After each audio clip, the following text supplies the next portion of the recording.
লে Jordan D আমোর বাগানটি হাজার হাজার ফুলের একটি স্বর্গ, যা আপনার দানাং ভ্রমণের পথকে অবশ্যই দর্শনীয় আকর্ষণ করবে। এটি ভিয়েতনামের দানাংয়ের শ্বাসরুদ্ধকর সানওয়ার্ল্ড বানা পাহাড়ের মধ্যে অবস্থিত। এটি চুয়া পর্বতের চূড়ায় অবস্থিত বানা পাহাড় কমপ্লেক্সের একটি বিখ্যাত আকর্ষণ। ট্রুং সন রেঞ্জের সর্বোচ্চ পর্বত। লে জর্ডান ডি আমোর ফুলের বাগান বানা ফুলের বাগান নামেও পরিচিত। এটি সমুদ্রপৃষ্ঠ থেকে 980 মিটার উচ্চতায় বানাক পর্বতের পূর্বে অবস্থিত।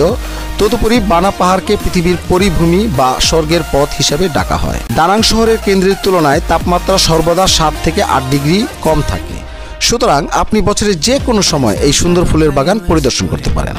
এটি একটি ফরাসি শৈলীর ফুলের বাগান, যা অনেক পর্যটকদের, বিশেষ করে প্রকৃতি প্রেমীদের আকর্ষণ করে।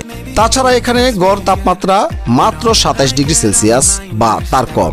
অতএব আপনি বানা পাহাড়ের ফুলের বাগানে শীতল বাতাস এবং তাজা বাতাস অনুভব করবেন।